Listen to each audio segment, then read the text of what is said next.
Indo British advanced pain clinic నొప్పి మాయం surgery దూరం ఫర్ అపాయింట్మెంట్స్ 9155515563.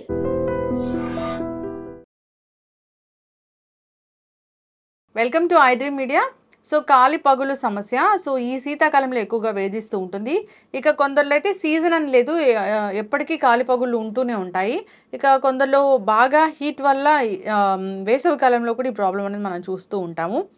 ఇంటర్నల్గా ఏదైనా ప్రాబ్లం ఉండడం వల్ల కాలి పగుళ్ళు వస్తాయా, మరి న్యాచురల్ వేస్లో దీన్ని తగ్గించుకోవడం ఎలాగా వివరాలు తెలుసుకుందాం. ఈరోజు మనతో పాటు ఉన్నారు ప్రముఖ vegetable therapist and sun spiritual society founder Vikramaditya Guruji గారు. గురుగారు నమస్కారం అండి. సూర్యోస్మితల్లి. గురూజీ, కాలి పగుళ్ళు సమస్య, సో మీరు చెప్తారు ఏంటంటే కాలి పగుళ్ళు వస్తున్నాయంటే కాలి పగుళ్ళు కాళ్ళకు సంబంధించిన ఇష్యూ అయ్యి ఉండదు, ఇంటర్నల్గా ఏదో ప్రాబ్లం అంటారు.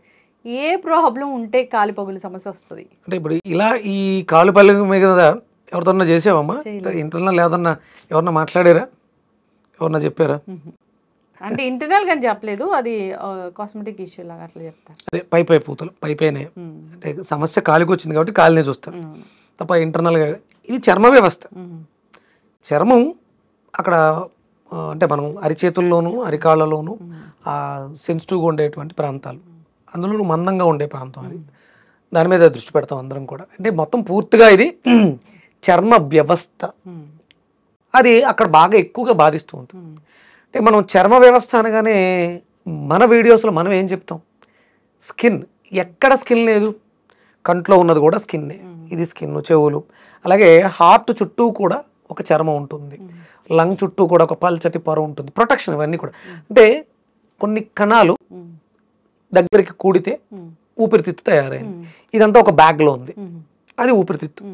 కొన్ని కణాలు, హార్ట్ కణాలు అంటే హార్ట్కి సంబంధించిన ఫీడింగ్ ఎక్కువ ఉన్న కణాలు ఒక గుండెని ఫామ్ చేసినాయి, కొన్ని కణాలు లివర్ని ఫామ్ చేసినాయి. మనంతా కణజాల నిర్మాణం. ఇక్కడ చర్మము అనేది కూడా కణజాల నిర్మాణమే. మనం దానిని పాడు చేస్తున్నాం. ఇది ఎందుకు? ఇప్పుడు ఈ శీతాకాలమే ఈ సమస్య ఎందుకు వస్తుంది? శీతాకాలం స్కిన్ డ్రై అవుతుంది. ఎందుకని? శీతాకాలం వాటర్ ఎక్కువ తీసుకోరు వాళ్ళు. మనం దీన్ని ఆశ్వేజ మాసం నుంచి భాద్రపద మాసం నుంచి పరిగణలోకి తీసుకుంటే, భాద్రపద మాసం నుంచి మనల్ని అవేర్నెస్ చేస్తూ వస్తుంటుంది ప్రకృతి.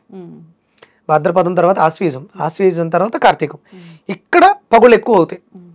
ఇది భాద్రపద మాసం నుంచి మనం జాగ్రత్త పడితే కార్తీక మాసం చాలా అద్భుతంగా ఉంటుంది. ఎందుకంటే ఇక్కడ విపరీతమైనటువంటి చలి ఉంటుంది, చలి చల్లగా ఉంటుంది కదా. మరి అంటే ఎండలో వెళితే అంటే వేడి ఎక్కువైతే పగులు రావాలి. ఒరిజినల్గా మనం నేలలు, భూములు అన్నీ కూడా ఎండాకాలం వాటర్ డ్రై అయిపోవడం వల్ల పగిలిపోతాయి. కాలి పగళ్ళకి, నేల పగుళ్ళకి కూడా మనం అనుసంధానం చేసి మాట్లాడతారు. మీరు ఇంటేక్ వాటర్ తగ్గిపోయింది కాబట్టి పగుళ్ళు వచ్చినాయి.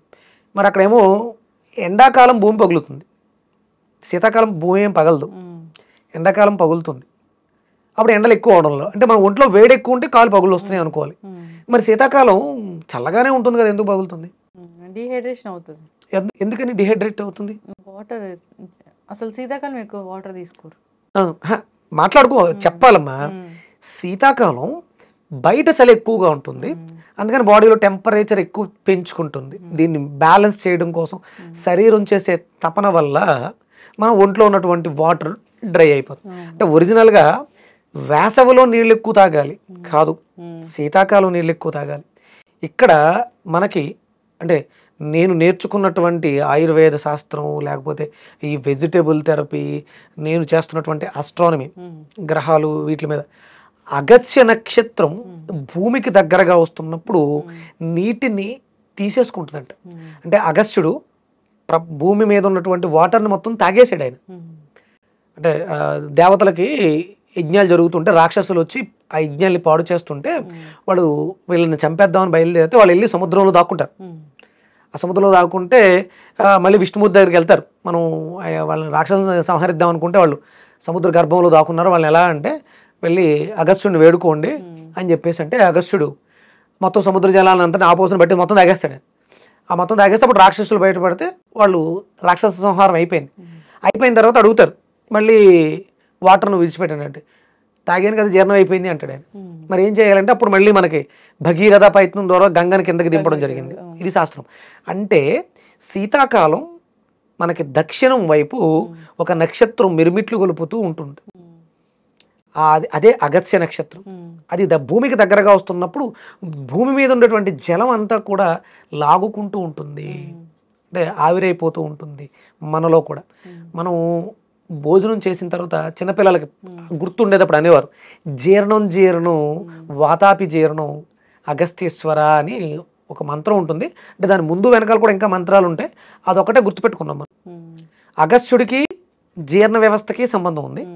అగస్త్యుడికి మన శరీరంలో ఉన్నటువంటి, అంటే మనం 75% వాటర్ అంటున్నాం కదా, దానికి అగస్త్య నక్షత్రానికి సంబంధం ఉంది. ఇది ఇంకొంచెం రీసెర్చ్లో ఉన్నాను, త్వరలోనే దాని గురించి కూడా తెలియజేస్తాను. అంటే ఇక్కడ భాద్రపద మాసం నుంచి మనకు చెప్పుకుంటూ వస్తున్నారు ఏంటంటే ఆవిరి మీద ఉడకపెట్టిన పదార్థాలు తినండి. అంటే వాటర్ కంటెంట్ ఎక్కువ ఉండాలి మనం తీసుకునే పదార్థాల్లో, అది తేలికగా జీర్ణం అవ్వాలి. అంటే కాళ్ళు పగుళ్ళు ఉన్నాయంటే మీ లివరు వెళ్ళిపోతుంది అని చెప్తుంది అది. అందుకని మనం ఆ లివర్కి బాగుండే పదార్థాలు తీసుకోవాలి. అలాగే చర్మ వ్యవస్థ బలీయంగా ఉన్నటువంటి వెజిటబుల్స్ ఏముంటాయి?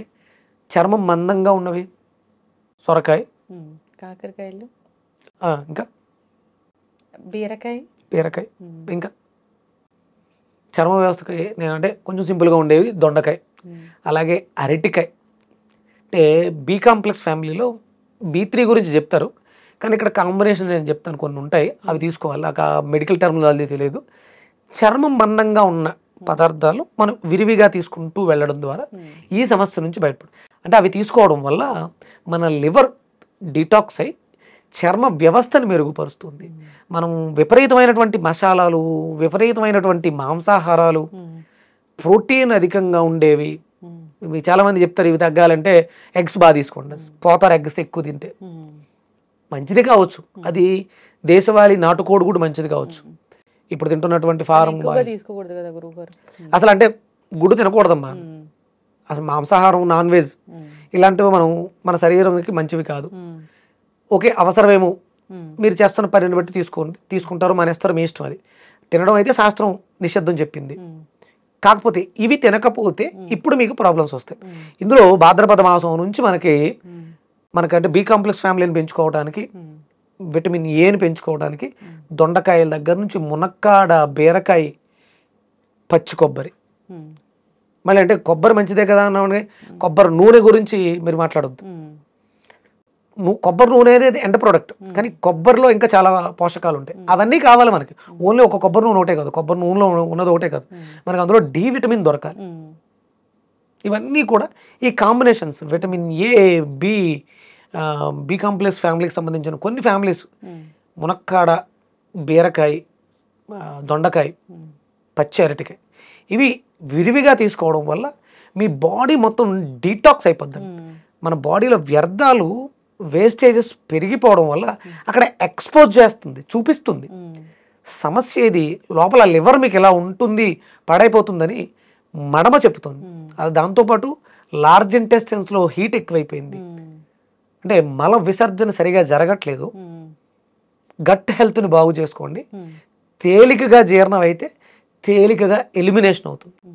కానీ ఘన పదార్థాలు ఎక్కువ తీసుకోవద్దు, ద్రవ పదార్థాలు బాగా తీసుకోండి. వేడివేడిగా ఉండే జావలు, అంటే ఇప్పుడు ఇక్కడ సీజన్ అంతా కూడా కిడ్నీ మీద ప్రెజర్ ఎక్కువ ఉంటుంది. అందుకని నీళ్ళు ఎప్పుడు కూడా 1 లీటర్ 50 అంటే సగం వరకు మరగబెట్టి దాంట్లో ఒక half room temperature water mix చేయాలి. బాగా మరగబెట్టిన నీళ్ళు half, room temperature half mix చేస్తే వచ్చేటువంటి వేడి, ఆ నీళ్ళని సిప్ చేస్తూ ఎక్కువగా, సమ్మర్లో కాదు నీళ్ళు ఎక్కువ తీసుకోవాల్సింది, ఈ సీజన్లో దాహం వేసినా వేయకపోయినా వేడి నీళ్ళు తాగడానికి ఇబ్బంది లేదు. నేను మామూలుగా చెప్తాను నీళ్ళు ఎక్కువ తాగొద్దు, దాహం వేస్తేనే తాగండి. కానీ ఈ శీతాకాలం మీ పెదవులు ఆరిపోతున్నాయా, మీరు నీళ్ళు తీసుకోండి. స్ప్లీన్ బాగా పనిచేయాలి ఈ సీజన్లో. గాలిలో తేమ ఎక్కువగా ఉంటుంది, విపరీతంగా చల్లగా ఉంటుంది, శరీరంలో ఆర్గాన్స్ అన్నీ కూడా బిగుసుకుపోయి ఉంటాయి. అవి యాక్టివ్ అవ్వాలంటే ఇక్కడ వేడి నీళ్ళు, గోరువెచ్చటి నీళ్ళు, అంటే అది బ్యాలెన్స్, బాగా మరగబెట్టిన నీళ్ళు 50%, రూమ్ టెంపరేచర్ 50% మిక్స్ చేయాలి.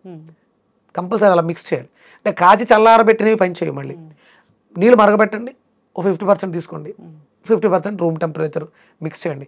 మన దగ్గర ఏమన్నా ఉంటే అంటే తులసి ఆకులు కానీ మింట్ లీవ్స్ కానీ ఇలాంటివి ఏమన్నా కూడా వేసుకుని తాగడం ద్వారా లివర్ ఎంత త్వరగా డీటాక్స్ అయితే మనకి ఇంకా రావాల్సి అంటే సీజన్లు మారే కొలది వెళ్ళవలసిన శారీరక స్థితి అంటే మన శరీరంలో ఉన్నటువంటి వ్యాధి నిరోధక వ్యవస్థ మెరుగవుతూ వెళ్తూ ఉంటుంది. ఎస్, ఖచ్చితంగా గురుగారు చాలా చక్కగా చెప్పారండి.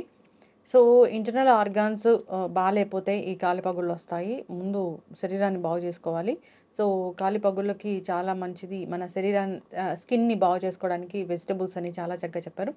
ఆ వెజిటబుల్స్ని తీసుకోవాలి. అంతేకాదు వాటర్ ఇంటేక్ కూడా మంచిగా ఉండాలి. గోరువెచ్చని నీళ్ళు తీసుకోవాలి. సో ఇంటర్నల్గా కరెక్ట్ అవుతేనే అప్పుడు ఈ కాలిపగుళ్ళ సమస్య అనేది తగ్గిపోతుంది. సో లివర్ ఇష్యూస్ కూడా లేకుండా చేసుకోవాలి. చాలా చక్కటి ఇన్ఫర్మేషన్ అండి. ధన్యవాదాలు. సూర్యస్మృతి.